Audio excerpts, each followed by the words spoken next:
নমস্কার দর্শক বন্ধুরা, রেপ স্পোর্টস বাংলা পর্দায় আপনাদের সকলকে আরেকবার স্বাগত। ফিফা বিশ্বকাপ শুরুতে আর মাত্র 3 দিন, কিন্তু টুর্নামেন্ট যত ঘনিয়ে আসছে ততই বিতর্ক আরো বাড়ছে। ইতিমধ্যেই ইংল্যান্ড টিম ওয়ার্ল্ড কাপের জন্য যেটা তাদের বেস ক্যাম্প বলে ঠিক করেছে, সেই শহরে কিন্তু অলরেডি গুলি চলেছে। গতকাল সেখানে গুলি চলেছে এবং 9 জন আহত হয়েছে এবং বেশ কিন্তু ভয় ভয় ধরাচ্ছে বলতে গেলে ইংল্যান্ড স্কোয়াডকে। কারণ ইংল্যান্ড সেখানেই কিন্তু বেস ক্যাম্প তারা ঠিক করেছে, যদিও এখনো ইংল্যান্ড সেখানে পৌঁছায়নি গিয়ে।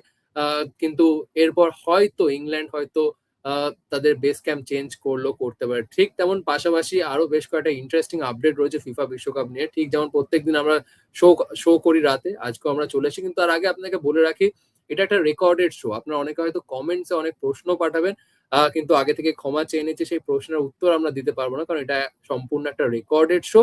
আগামীকাল আবার আমরা লাইভ শোতে আসবো, তো আপনার যে কমেন্ট গুলো সেগুলো আমরা নোট করে রাখবো। আগামীকালের লাইভ শোতে আবার আমরা সেই কমেন্ট গুলোর উত্তর দিয়ে দেবো। তো ইংল্যান্ডের আপডেট রয়েছে, পাশাপাশি আবার আবার বেশ কয়েকটা স্কোয়াডে কিন্তু ইনজুরি সেটব্যাক রয়েছে, যেটা একেবারেই কিন্তু সেই কোনো টিমের ফ্যান্সরা চাইবে না।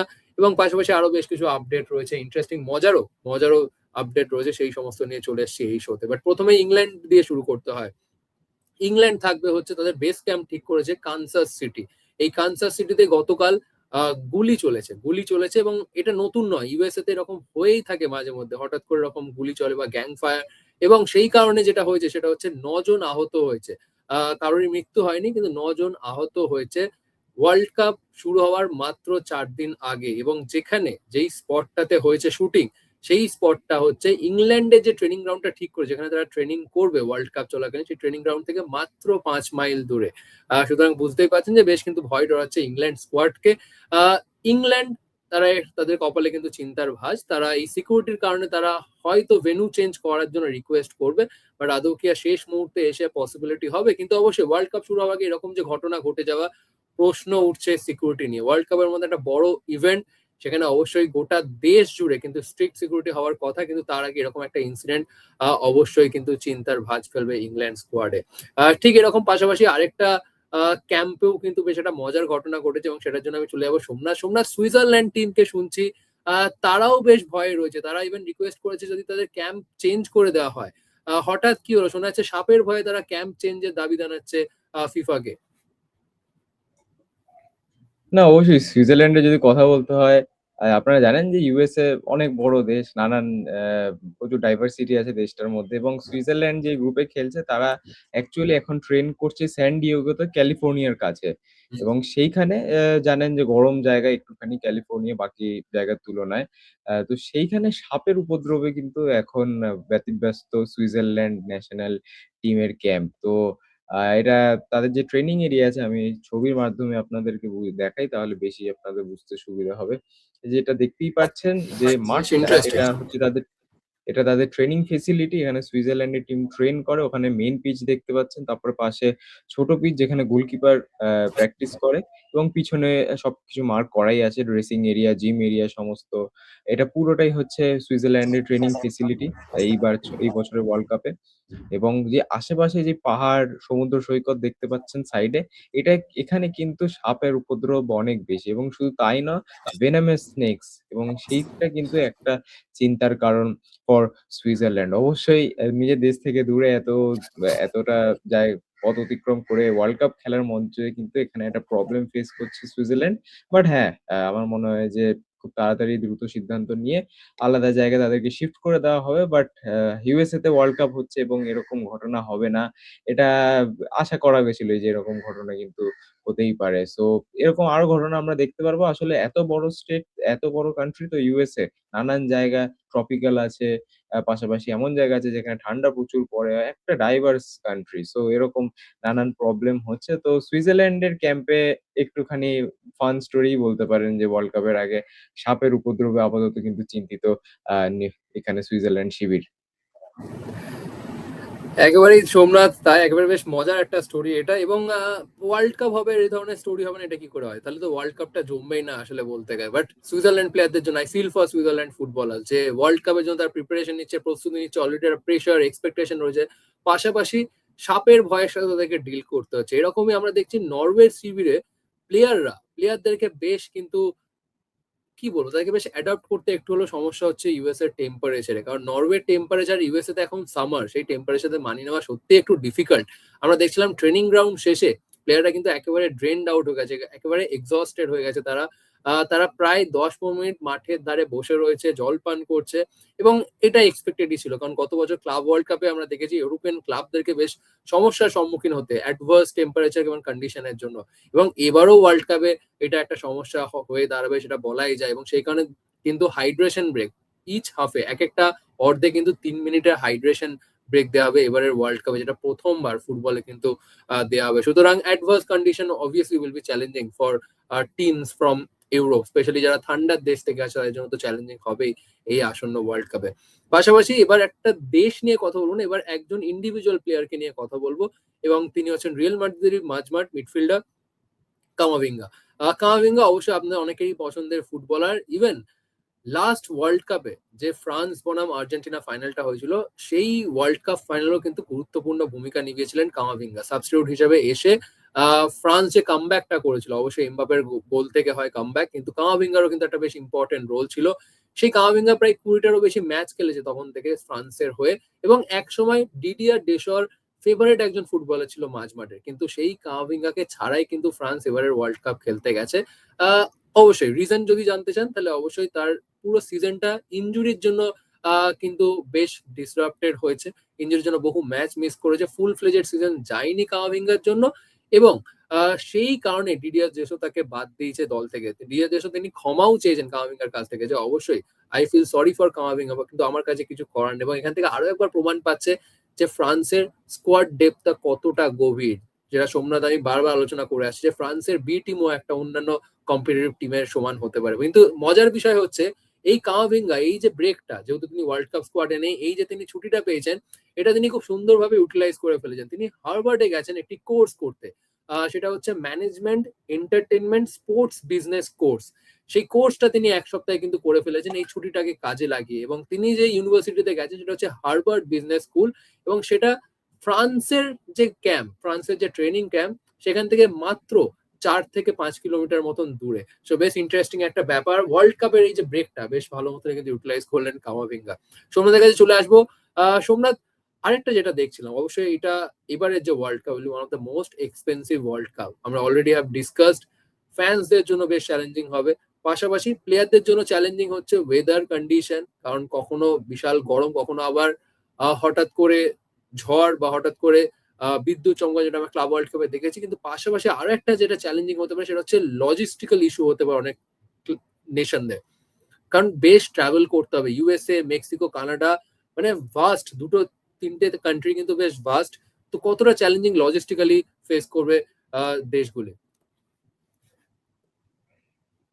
একদমই। এবং আমরা জানি যে এই বছর লাল নিনার যে একটা ওয়েভ আছে সেটার জন্য গরম আরো বেশি করে পড়ছে, এবং ওয়েদার চেঞ্জেস ও খুবই ফ্রিকুয়েন্ট ঝড় হচ্ছে। আপনারা কলকাতাতে যারা থাকেন, বেঙ্গলে যারা থাকেন সেটাও বুঝতে পারছেন যে হঠাৎ করে ঝড় হচ্ছে, একদিন পুরো বৃষ্টি হচ্ছে।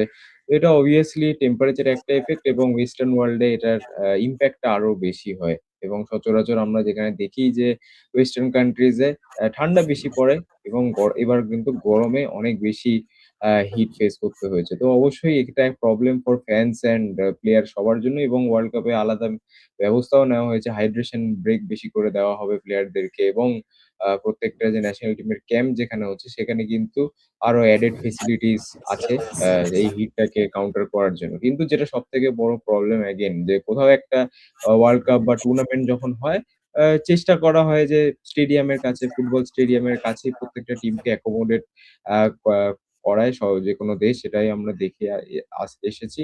কিন্তু ইউএসএ তে ওয়ার্ল্ড কাপ, এবং এখানেও কিন্তু একটা বেশ মজার জিনিস হচ্ছে। আমরা যদি এখানে দেখি, হ্যাঁ, হুম। এই ম্যাপটা ইউএসএ এর একটা ম্যাপ আপনারা দেখতে পাচ্ছেন। ইন্টারেস্টিং। এখানে এখানে ছোট, ছোট সব কালো ডটস এ যেসব জায়গা দেখাচ্ছে ওইটা অ্যাকচুয়ালি কিন্তু আ এখানে ম্যাচেস গুলো হবে। এখানে আপনারা দেখতেই পাচ্ছেন নানান আ জায়গায়, সান ফ্রান্সিসকো, কানসাস সিটি সমস্ত, এবং যেগুলো এরকম লাইন টানা আছে। প্রত্যেকটা দেশের আপনারা ফ্ল্যাগ দেখতে পাচ্ছেন কয়েকটা জায়গায়, যেরকম এই মাঝখানে বসনিয়ার একটা ফ্ল্যাগ দেখতে পাচ্ছেন। এবং লিটারেলি ভাবুন বসনিয়াকে কতটা ট্রাভেল করতে হবে। বসনিয়া থেকে বসনিয়া একটা খেলা আছে লস অ্যাঞ্জেলেসে, একটা খেলা আছে ভ্যাঙ্কুভারে এবং আরেকটা খেলা আছে টরন্টোতে।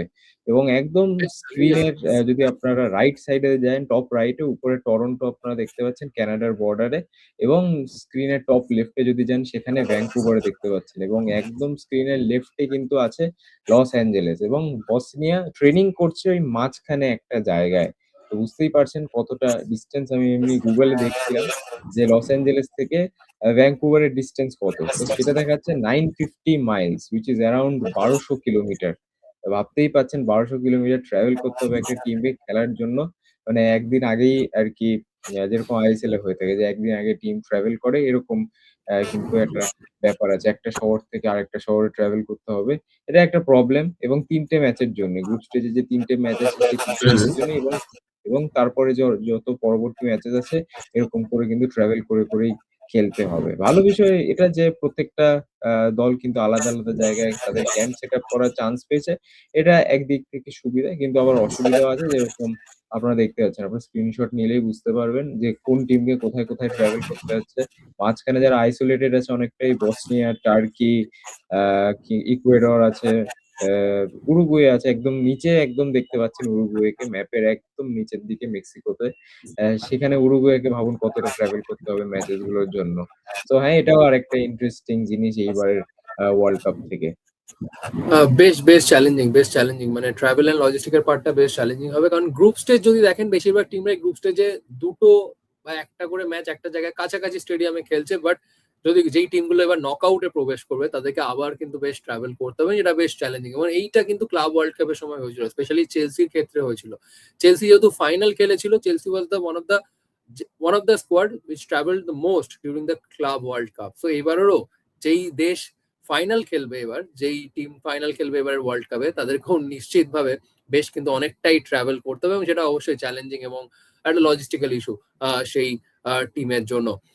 আমরা গতকাল আপনাকে আপডেট দিয়েছিলাম ইরান নিয়ে। অবশ্যই ইরান ফাইনালি গট দেয়ার ভিসাস। ইরানের ফুটবলারদেরকে শেষমেশ ইউএস এর ভিসা দেওয়া হয় মাত্র টুর্নামেন্টের ১০ দিন, তাদের প্রথম ম্যাচের ১০ দিন আগে। যদিও কয়েকটা সাপোর্ট স্টাফের ভিসা কিন্তু এখনো ক্লিয়ার হয়নি, এবং কয়েকটা অ্যাডমিনিস্ট্রেটিভ মেম্বারেরও ভিসা ক্লিয়ার হয়নি। ঠিক তেমন এবার আরো একটা দেশকে কিন্তু চ্যালেঞ্জেস ফেস করতে হচ্ছে, এবং সেটা হচ্ছে ডিআর কঙ্গো। তাদেরকে কোনো ভিসা ক্লিয়ারেন্সের চ্যালেঞ্জেস নয়, তাদেরকে ফেস করতে হচ্ছে চ্যালেঞ্জ এই কারণে, কারণ তাদের দেশে এই মুহূর্তে যদি বলেন একটা ডিজিজ স্প্রেড হয়েছে, যার নাম হচ্ছে এবোলা ডিজিজ। এবোলা ডিজিজের সাথে আপনারা অনেকেই নিশ্চয়ই শুনেছেন এর আগে। আফ্রিকাতে এই ডিজিজটা হয়, স্পেশালি ডিআর কঙ্গোতে, যার এখনো ভ্যাকসিন কিন্তু বের হয়নি। ডিআর কঙ্গোর সায়েন্টিস্টরা বলে দিয়েছে যে ভ্যাকসিন বার করতে মিনিমাম ৯ মাস লাগবে। সুতরাং এই ডিজিজের এই মুহূর্তে কিন্তু কোনো কিওর নেই, এবং সেই কারণেই সাফার করছে ডিআর কঙ্গো টিমটা। কারণ ডিআর কঙ্গোকে অলরেডি ইউএসএ থেকে জানিয়ে দেওয়া হয়েছিল, ফিফা থেকে, যে যেহেতু outbreak of this disease, DR কঙ্গোকে আমেরিকাতে সঙ্গে সঙ্গে অ্যালাউ করা হবে না। অ্যাটলিস্ট টুর্নামেন্টের আগে ২৫ দিন তাদেরকে ডিআর কঙ্গো, অর্থাৎ তাদের নিজেদের দেশে যেখানে এই ডিজিজটা আউটব্রেক হয়েছে সেই দেশের বাইরে কাটাতে হবে। কঙ্গো তাই পালন করছে। কঙ্গোর একটা ফ্রেন্ডলি খেলার কথা ছিল স্পেনে, কিন্তু স্পেনের ফেডারেশন থেকে জানিয়ে দেওয়া হয়েছে পরিষ্কার যে স্পেনে কঙ্গো টিমকে ঢুকতে দেওয়া হবে না এই এবোলা ডিজিজের ভয়ে।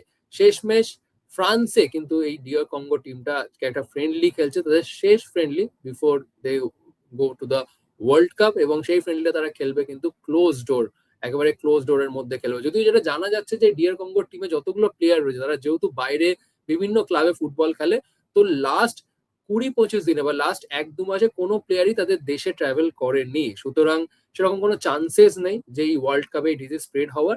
বাট এই কারণে প্রিকশন নেওয়া হচ্ছে, কারণ এই ডিয়ার কঙ্গোর সাপোর্ট স্টাফদের মধ্যে কয়েকজন ৩ থেকে ৪ জন দেশে ট্রাভেল করেছিল, এবং সেই কারণেই কিন্তু এই রেস্ট্রিকশন, এই চ্যালেঞ্জ ফেস করতে হবে কঙ্গোকে। সো বেশ ইন্টারেস্টিং। কঙ্গো ফ্রান্সে ফ্রেন্ডলি খেলে তারপর তারা ইউএস এর উদ্দেশ্যে রওনা দেবে, এবং আশা করবো যে এরকম এই যে এবোলা ডিজিজ যাতে কোনোভাবে আউটব্রেক না হয়, যে একটা ফিফা ওয়ার্ল্ড কাপের মতো, তাহলে কিন্তু পুরো টুর্নামেন্টের কিন্তু বেশ এর আগে আমরা কোভিড এর সময় দেখেছি অনেক সময় অনেক টুর্নামেন্টকে স্থগিত হয়ে যেতে because of outbreak of Covid. তো আশা করবো এটা কোনো ইম্প্যাক্ট করবেন না আসন্ন ফিফা ওয়ার্ল্ড কাপে। Somnath, injury update. ব্রাজিলে আমরা দেখলাম রিপ্লেসমেন্টও নিয়ে নিল কার্লো অ্যানচেলোটি এডারসন, যিনি ম্যানচেস্টার ইউনাইটেড জয়েন করবেন এই ওয়ার্ল্ড কাপ শেষে। পাশাপাশি মরক্কোর একটা ইনজুরি আপডেট রয়েছে, but Brazil Ederson right choice. আর ওয়েসলিটা কত বড় ধাক্কা ব্রাজিলের জন্য? এডারসনের সিলেকশনটা অ্যাকচুয়ালি খুব ইন্টারেস্টিং। আপনারা যারা ইউরোপিয়ান ফুটবল দেখেন জানবেন যে এডারসন এই রিসেন্টলি হবে মানে হতে পারে tentative move most probably confirm যে অ্যাটলান্টা থেকে তিনি ম্যানচেস্টার ইউনাইটেডে সাইন করবেন এই কামিং মান্থে আফটার দ্য ওয়ার্ল্ড কাপ। তো অবভিয়াসলি আরেকটা ম্যানচেস্টার ইউনাইটেড প্লেয়ার চান্স পেয়েছে ক্যাসিমিরোর পাশাপাশি। এডারসন ব্রাজিলিয়ান মিডফিল্ডার একটা রাইট ব্যাককে বসিয়ে বা রাইট ব্যাকের জায়গায় একটা মিডফিল্ডারকে নিল কার্লো অ্যানচেলোটি। আমার মনে হয় হ্যাঁ, মিডফিল্ডে একটুখানি ডেপথ এর তো প্রবলেম আছে। ব্রাজিলের ক্যাসেমিরো আর গুইমেরেস ছাড়া কিন্তু সেরকম ভরসাযোগ্য মিডফিল্ডার ওরকম সেন্ট্রাল মিডফিল্ডার খুবই কম আছে ব্রাজিলের এই স্কোয়াডে। আমার মনে হয় সেইজন্যই এই ডিসিশনটা এবং আ যদি আমি খুব একটা খেলা দেখিনি এডারসনের কিন্তু আমার যতটা মনে হয় যে ম্যানচেস্টার ইউনাইটেডে যখন একটা প্লেয়ার আসছে কোন একটা লিগ থেকে নিশ্চয়ই তিনি ভালো খেলেছেন বলেই কিন্তু কারেক্ট। তিনি ডাকও পাচ্ছেন ওয়ার্ল্ড কাপেও এবং পাশাপাশি ম্যানচেস্টার ইউনাইটেডেও কিন্তু তিনি সাইন করার চান্স পাচ্ছেন বা যাওয়ার একটা কথা চলছে। বাট হ্যাঁ, এটা ভেরি আনলাকি ফর ওয়েসলি। তিনি যে ফুটবলটা এই বছর খেলছিলেন যথেষ্ট ভালো। আমরা আলোচনা করছিলাম যে ব্রাজিলের প্রবলেম থাকতে পারে সাইড ব্যাক পজিশনে। সেখানে ওয়েসলি এট লিস্ট একটা ভালো ডিসেন্ট পারফরম্যান্স কিন্তু দিয়েছিলেন। আমার মনে আছে ব্রাজিল ফ্রান্স ম্যাচটা দেখছিলাম সেখানেও কিন্তু যথেষ্ট ভালো খেলছিলেন ওয়েসলি এবং তার জন্য আ খুবই খারাপ একটা আ মোমেন্ট এটা একদম ওয়ার্ল্ড কাপের সামনে এসে লাস্ট ফ্রেন্ডলি ম্যাচ সেটা গ্রুপ এক্সাক্টলি। স্টেজেস এর আগে। সেখানে একটা থাই ইনজুরির জন্য ছিটকে যাওয়া মানে এর থেকে খারাপ জিনিস হতে পারে না। So obviously hard luck for Wesley but আমরা যদি অন্য ইনজুরি আপডেট নিয়ে কথা বলি তাহলে অবশ্যই নেইমার এর কথা বলতেই হচ্ছে। কার্লো অ্যানচেলোটি কিন্তু হোপফুল যে নেইমার এই কামিং উইক এর যে প্র্যাকটিস সেশন হবে সেখানে তিনি জয়েন করতে চলেছেন এবং আপনারা জানেন যে আ ভারতীয় সময় ১৪ তারিখ খেলা হবে। ১৪ তারিখ রাতে মরক্কোর অ্যাকচুয়ালি বিরুদ্ধে। ৩:৩০ একদম ৩:৩০ র সময় ব্রাজিল-মরক্কো খেলা হবে। সেই ম্যাচটাতে নেইমার মোস্ট প্রবাবলি থাকবেন না। তারপরের ম্যাচগুলোতে পুরোপুরি চেষ্টা করা হচ্ছে যাতে নেইমারকে ফিল্ড করা যায় গ্রুপ স্টেজের বাকি দুটো ম্যাচে, লাস্ট দুটো ম্যাচে এবং এই যে আপকামিং প্র্যাকটিস সেশন হবে সেখানেই বোঝা যাবে যে নেইমার কতটা বেশি ফিট আছেন। কার্লো অ্যানচেলোটি মনে করছেন যে তার যে ইনজুরি সেটা থেকে অনেকটা তিনি রিকভার করে ফেলেছেন নেইমার। বাট এগেইন তাড়াহুড়ো করলে কিন্তু জিনিসগুলো আরো খারাপের দিকে যেতে পারে। নেইমার ছিটকেও যেতে পারে ওয়ার্ল্ড কাপের থেকে। খুবই কেয়ারফুলি নেইমারের সাথে ডিল করতে হবে। এবং দেখা যাক কবে ব্রাজিলের জার্সিতে নেইমার নামবেন মাঠে। বাট এগেইন ফটোশুট যখন হচ্ছিল ওয়ার্ল্ড কাপের আমি দেখছিলাম সোশ্যাল মিডিয়াতে তখন কিন্তু ব্রাজিলের ক্যাম্প দেখে বেশ ভালোই লাগছিল। নেইমার তিনি এনজয় করছিলেন। আ তো অবশ্যই দেখা যাক কি হয় এবং এনজয় যখন করার কথা হচ্ছে তখন আরেকটাও ছবি আপনাদেরকে দেখাই। এটাও আপনাদের ভালো লাগবে। পুরো নেদারল্যান্ডস এর টিম এটা হচ্ছে ফ্র্যাঙ্কি ডি ইয়ং মাঝখানে টাইম স্কোয়ারে কিন্তু। তো তিনি একটা খুব ইন্টারেস্টিং পোস্ট করেন যে, "our time is now" Time স্কোয়ারে দাঁড়িয়ে। তো প্রত্যেকটা আ দলই কিন্তু এনজয় করছে। সবাই আস্তে, আস্তে United States, by the Mexico way বা ফ্রান্স নেদারল্যান্ডকে কিন্তু একেবারেই হালকা নেওয়ার নয়। আমরা নেদারল্যান্ডকে নিয়ে খুব একটা আলোচনা করছি না ঠিকই। আমরা ডার্ক হর্স ব্রাজিল আমরা বা এটা নিয়ে একটা আলাদা এপিসোড করব যেখানে কারা, কারা ডার্ক হর্স এক্সাক্টলি অ্যাকচুয়ালি এই নেদারল্যান্ড ওয়ান অফ দ্য বছরের ডার্ক হর্স। একদম নেদারল্যান্ডস, কলম্বিয়া তারা কিন্তু ভালো টিম এই দুটো টিম। তো এটা এবং বেশ ওয়ার্ল্ড কাপের জমে যাবে আমেজ ওয়ার্ল্ড চলছে। কাপটা। যদি বেশ হ্যাঁ, জমে হ্যাঁ। যাবে কলম্বিয়া, উরুগুয়ে, উরুগুয়ে অবশ্যই বিয়েলসার আন্ডারে উরুগুয়ে আবার খেলবে। এবং আমরা যতটা মহাতারকা যেমন মেসি, রোনাল্ডোকে নিয়ে যতটা আলোচনা করি ততটা আমার মনে হয় বিয়েলসাকে নিয়েও আলোচনা করা উচিত। আর্জেন্টাইন হেড কোচ যিনি অবশ্যই উরুগুয়েকে এখনো পর্যন্ত যেভাবে শিরোপা জেতাতে পারেনি ঠিক আছে। বাট এই ওয়ার্ল্ড কাপে উরুগুয়ের টিমটাতে যতগুলো না প্লেয়ার আছে তাদের থেকে বেশি আলোচনা হবে বিয়েলসাকে নিয়ে। এবং নেদারল্যান্ড এদের মধ্যে কেউ যদি সেমিফাইনালেও প্রবেশ করে আই থিংক ওয়ার্ল্ড কাপটা তো জমে যাবে। ইট will be a special world cup. একেবারেই তাই এবং নেদারল্যান্ডসকে দেখতেই পাচ্ছেন স্পেনও গতকাল মেক্সিকোতে ল্যান্ড করেছে এবং সেখানে তাদেরকে স্বাগত জানানো হয় মেক্সিকান ড্যান্সে বা স্প্যানিশ যে ট্র্যাডিশনাল ড্যান্স আছে অ্যাকচুয়ালি তো মেক্সিকোতে স্প্যানিশ ভাষাই চলে। তো তাদের কালচারের সঙ্গেই তো অনেক সিমিলারিটি আছে এবং সেটাই কিন্তু কোথাও না কোথাও মেক্সিকোর যে বাসিন্দারা তারা স্পেনকে ওয়েলকাম করার জন্য কিন্তু তাদের ট্র্যাডিশনাল ডান্স, কস্টিউম এগুলো পরে ওয়েলকাম করেছে। সো এরকম অনেক ইন্টারেস্টিং। কালার স্টোরি আমরা পাবো এই বছরের ওয়ার্ল্ড কাপের থেকে। তো চোখ অবশ্যই রাখতে হবে রেড স্পোর্টস বাংলার পর্দায়। বাকি রাহুল দা আর কোনো আপডেট আছে? অবশ্যই আছে। যেমন ব্রাজিল নিয়ে আমরা আপডেট দিলাম ঠিক তেমন স্পেনের ফ্যান্সদের জন্য একটা ভালো আপডেট রয়েছে। আই থিংক ফ্যান্সরা যারা রেগুলারলি ফলো করে তারা ইতিমধ্যেই জানেন। তারা স্বস্তির নিঃশ্বাস ফেলতেই পারেন। বাট তার আগে মরক্কোর আপডেট একটা দিয়ে দিই। কারণ মরক্কোর সাথে যেহেতু ব্রাজিলের খেলা এবং দেখো একটা কথা বলতে হবে পরিষ্কার সেটা হচ্ছে এই যে ওয়ার্ল্ড কাপ শুরু হচ্ছে আমাদের ইন্ডিয়াতে ১২ তারিখ রাত থেকে। ১২ তারিখ থেকে ১৫ তারিখ বা ১৬ তারিখ অব্দি যদি দেখো যদি সবথেকে হাই ভোল্টেজ ম্যাচ যদি হয় তাহলে অবশ্যই Brazil versus Morocco. No doubt. No doubt Brazil versus Morocco, সেই দিকেই সকলের নজর থাকবে এবং আমরা দুজন ব্রাজিল ফ্যান্স আমরা তো সেই ম্যাচটা দেখতে মুখিয়ে রয়েছি। আমরা এখন থেকে প্রহর গুনতে শুরু করে দিয়েছি। আর ব্রাজিল ফ্যান্সরা একটু খুশি হবে জেনে যে মোরক্কোর দুজন প্লেয়ার আবদে সামাদ এবং আহ, মাজেরোই, এই মাজেরোই হচ্ছে রাইট ব্যাক, ম্যানচেস্টার ইউনাইটেড হয়েও খেলেছে আপনারা জানেন। এই দুই প্লেয়ার যারা প্রথম একাদশে মোরক্কোর রেগুলার প্লেয়ার, এই দুজন কিন্তু চোটের কারণে ব্রাজিল ম্যাচটা থেকে ছিটকে গেছে। তারা রিসেন্টলি যে একটা ফ্রেন্ডলি খেলেছে নরওয়ের বিরুদ্ধে, 25 মিনিটে নাগাদ এই মাজেরোই কিন্তু শোল্ডার ইনজুরির কারণে বেরিয়ে যান। যদিও যেটা মনে করা হচ্ছে যে সিরিয়াস নয়, কিন্তু একটা ম্যাচ অর্থাৎ ব্রাজিল ম্যাচটা মিস করতে চলেছেন এই দুই প্রথম একাদশের প্লেয়ার। সুতরাং এটা একটু হলেও কিন্তু একটা ধাক্কা মোরক্কোর জন্য ব্রাজিল ম্যাচে। মোরক্কো নরওয়ের বিরুদ্ধে ড্র করেছে 1-1। মোরক্কো অবশ্যই গত বছর গোটা বিশ্বকে কিন্তু চমকে দিয়েছিল সেমিফাইনালে প্রবেশ করে। একেবারে হালকা নিলে ভুল করবে Brazil, but it will be a high voltage match between Brazil and Morocco. স্পেনের ফ্যান্সদের জন্য যেটা আমি বলছিলাম স্বস্তির নিঃশ্বাস, সেটা হচ্ছে লামিল ইয়ামাল এবং নিকো উইলিয়ামস দুজনেই has recovered in time for this world cup. যেটা একটা চিন্তা ছিল, দেখুন তারা চোট তো পেয়েছে অনেকদিন আগে, কিন্তু রিকভারিটা কি করতে পারে ওয়ার্ল্ড কাপের আগে, সেটাই প্রশ্ন ছিল।